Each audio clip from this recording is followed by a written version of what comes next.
Hello everyone, welcome to Trade. Today we're going to be seeing the Nifty and Banknifty levels for 1st September. This is the daily chart of Banknifty that I've opened. We had a pretty good run of almost 1200 points. Such a big move on the upside was not expected. See, it was pretty clear that we would go up after this price action. I'm just going to shift to a lower time frame to explain that why. I'm just going to shift to an hourly time frame. See, on the previous day when we held this low, so it was quite clear that we would get a bounce on the upside, and the plan was if this consolidation breaks, right, this is an hourly chart of Bank Nifty. You see this price action, if this breaks on the upper side, we could get a nice move. The first target was this, the gap fill, the entire gap that we had. This was the first target. The first target was pretty quickly hit. Then I had a target that we might come to retest this trend line on an hourly chart. We have even broken this trend line now. So until this gap fill was kind of like an obvious thing, but above that, yeah, it was an unexpected move. So before we see the intraday levels, like what is going to happen or how we can trade on tomorrow, Thursday, there's also the weekly expiry. Before that, we'll just look at what's happening in the global market. See, the Dow Jones, after showing some recovery yesterday throughout on yesterday on Tuesday, throughout the futures were trading pretty high, and then later on when their market opened, it started slipping. Obviously today is our holiday, and even today the US futures is showing minus 89 as of now. So we'll have to see when their market opens at about 7 p.m. or 7:30 p.m. in our time, how, if this dip will extend further or there'll be some recovery. This is the Dow Jones chart. See, after kind of taking resistance on this black trend line, right, we went, it almost looked like breaking out and we started dipping. This was the first level of support where the, obviously after first level of support was here. When that broke, then we have some support here. Exactly, we are here. So today night we'll have to see whether the support is going to hold or even this is going to break and come down. Now because of this Dow Jones move, right, our market is showing a gap down as of now about 300 points. Yesterday it was about 200. Now it's added another 100. It's showing gap down of 300. See, we might not gap down so much because today the US market is there, not sure how it will close. So depending on that, we'll have to track the SGX Nifty. But as of now, it's looking like we're going to get a pretty big gap down. A 300 point gap down in Nifty will easily put Bank Nifty around 800, 900 point gap down. If the US continues to fall, right? See, it's not just US, even the European markets have been trading in red. They've already opened for the day and they're trading in red. If this dip continues and say we get an extended dip, so basically what's going to happen in Bank Nifty or Nifty is we could be gapping down again somewhere close the entire move, at least now say 300 points, right? 300 point means Bank Nifty usually gaps down double of that, okay, but 600 no, maybe if we come somewhere close to 700, 800, we are almost gapping down this entire move that we had on Tuesday. Right, so we'll have to wait and see. That's just a wait and see game how the US market closes today. And on this day, the FIS have shown a very strong buying of 4,000 crores. So if they repeat that on Thursday, we could see the market again going higher. Now on this 15 minutes chart, we'll just see the levels, like what can play out. See, first, this is a very good support. I'm going to mark that is 37,000, around 38,000, 37,950, because previously also we took support here and bonds. See, when this support we took and bond, everything was looking like we could be making this type of a triangle, right? See, we made a high, we made a low, made a high, we came back, retested this, go, everything looked like we could be taking resistance here and come down again, okay, and then get a breakout, but a breakout came here. Now we'll have to see whether this is a false breakout or a genuine breakout that is going to sustain. but we'll keep this trend line for now, and the upper side resistance, the first resistance on the upside is here 39,570, and the supports on the downside, we could get some support here, that is 38,839, and obviously this gap will also act as a good support in case we come down so much. Now how much will gap down or gap up, that we can only determine after today the European market, the US market closes. So these are the levels that I have, and anything on the upper side will have to go to a high time frame 1 hour chart and get the levels from here. See, if this 39,770, this level breaks out, right, the next resistance we could face is only here 39,900 and then 40,160, this recent swing high, about 40,100. So I'll just mark these levels and see what kind of trading we can do. Yeah, this is the 15-minute chart of Banknifty. Now just say, let's assume two things. One, a big gap down and a pretty small gap down. If say the US market recovers and even SGX Nifty recovers a bit and we get a small gap down, there is a good chance we might come to retest this level, this trend line, and then again go up. So this is one possibility. In case we get a pretty huge gap down, like say about 600-700 points, and the US market crashes even today further and we end up getting a much bigger gap down, these are the levels where we can look to buy if we get a nice bullish price action. If it holds, that is 38,400 and 38,800. I have a feeling even if the big gap down occurs, right, we could dip until here 38,800. Why is also because of the CPR levels. And another thing is, see, as per CPR, we have a very wide CPR. So if the US market hadn't come down so much, right, we could be having a pretty sideways day tomorrow because of the wide CPR, and after a nice big move, always we go into a corrective phase, right? So that's what I was expecting, but this huge gap down could change. See, the two things after such a big buying, right, say we get a huge gap down, there might be immediate buying on the upside.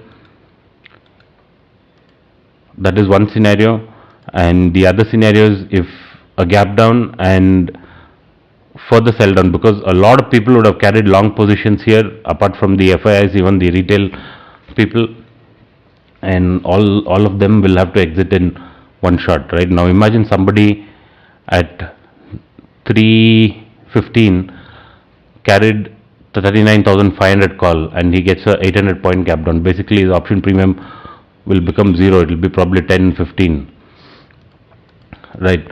So we could get moves on the other side, that is, we could get a quick move on the downside and a quick move on the upside. So we can make use of the EMAs and determine how we can take a trade, but these are the levels that I'll watch out for. If we get a gap down and a reversal, most likely we will get it in these levels, that is 38,600. So basically this entire region, that is between 38,700 and I'm going to mark this as a support zone. This 38,800 and 38,700, and below this is this gap, and obviously this black trend line. If we come down, get some strong support over here, there's a good chance we could again bounce up. So these are the levels that I'll be using in Bank Nifty for tomorrow. Now coming to Nifty, see, Nifty had a better price action compared to Bank Nifty on Tuesday. I'm sorry. See, Bank Nifty, at least we had a couple of red candles, right, when we were going up. See, a candle over here would have easily confused a lot of people, saying that trend line, resistance, inverted hammer, we can probably start getting a dip, but we broke out of it. Now if you look at Nifty, it was a clean price action, not one red candle until now. Say assume the first candle at 17,450, until 200 points there was no red candle in Nifty. The price action was much stronger in Nifty for Tuesday.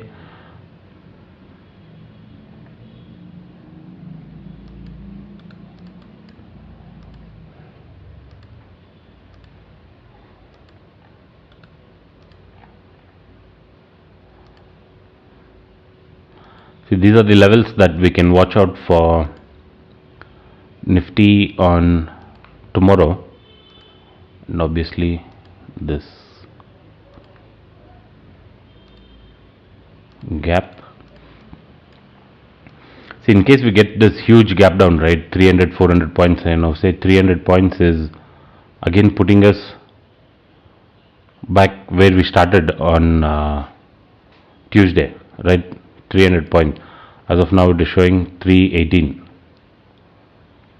So in case this gap down continues, so these are the levels where we could see some possible buying, that is around 17,500, then 17,400. and if it is a very small gap down, say the US futures recover and we get a pretty small gap down, probably a good support is 17,640, and obviously this line over here 17,720.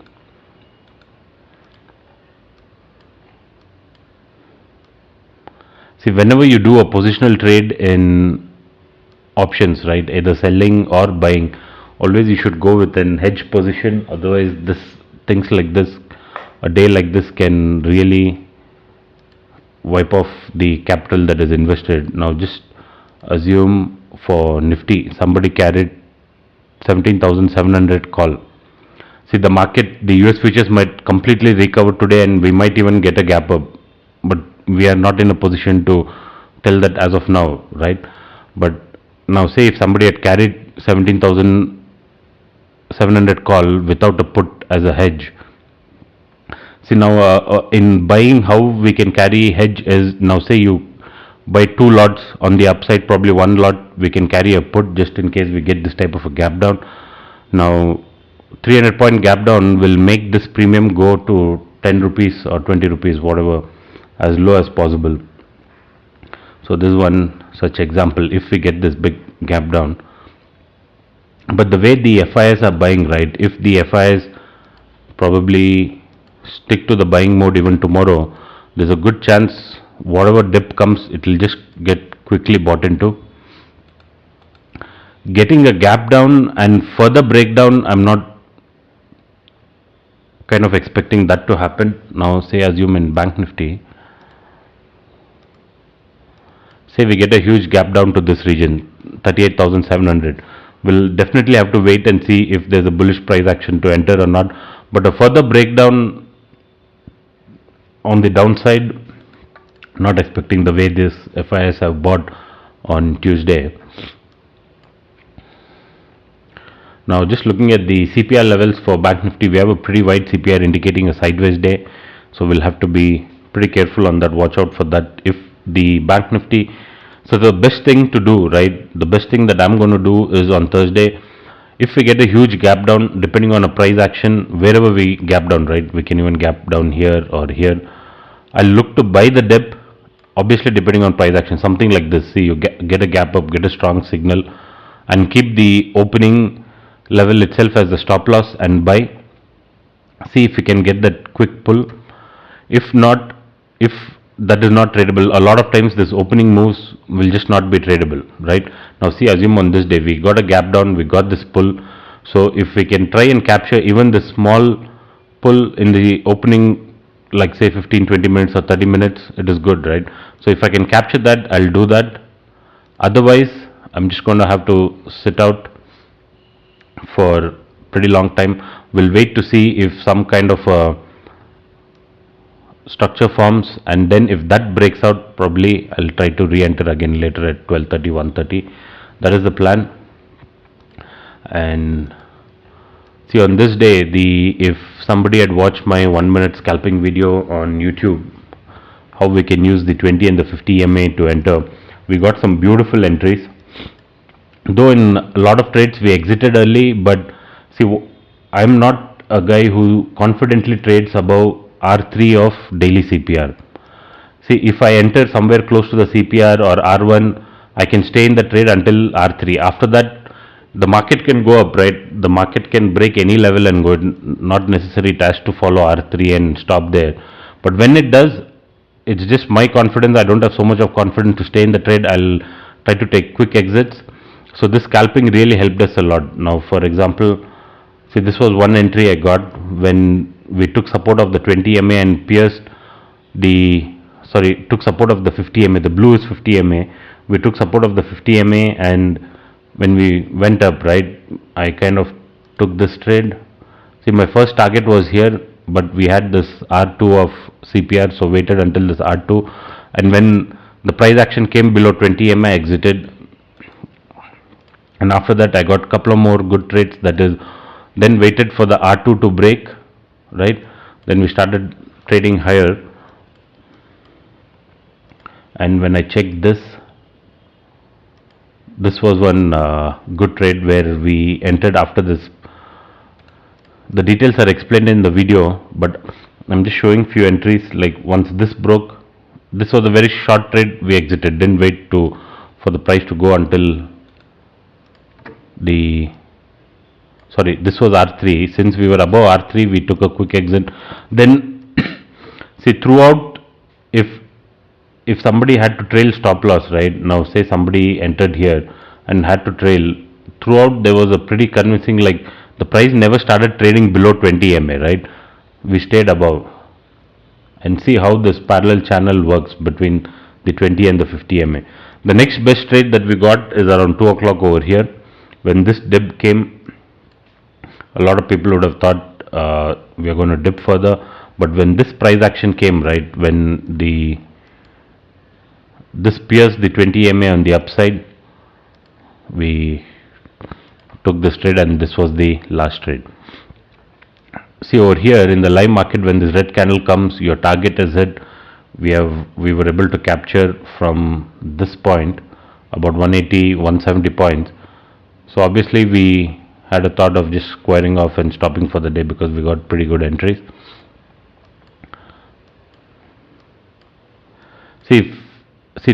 On this day, because of CPR, I had to exit, right? But there are a lot of times where CPR has given me wonderful entry. So when we follow something, we just have to follow it strictly. We just can't bypass that. Even if it is going against you, I would not want to bypass this R3. Like, see, usually what happens above R3 is where usually the market comes until R3 for intraday, right? Today this extended move was unexpected. So if I had held this trade, yeah, definitely I could have made a lot more, but because of the CPR R3, I had to exit. And you have to believe in what you follow, right? Now, what if the market from R3 had taken a big reverse and I hadn't exited? I would have got out at cost to cost, or my stop loss, taken stop loss. And if you see the CPR for tomorrow, see this, because of today holiday, this type of double layer is coming, but this is the actual CPR for Thursday, and it's quite wide. So there's a good chance, if the gap down is not immediately bought into, right, we could get stuck between one region, between that we don't know, between this previous day low and S2, or S1 and the previous day low, or this S1 and the CPR. So when we get stuck in that region, once that consolidation breaks out, is when we can look for a trade. So this is it for Nifty and Bank Nifty for tomorrow, being a Thursday. Let's hope we get pretty good entries. And if anybody likes this video, you can hit the like button, and let's see, even on this 1 minute and 15 minute, using this 1 minute and 50 MA scalping, if we can get some good trades on tomorrow, Thursday. Thank you.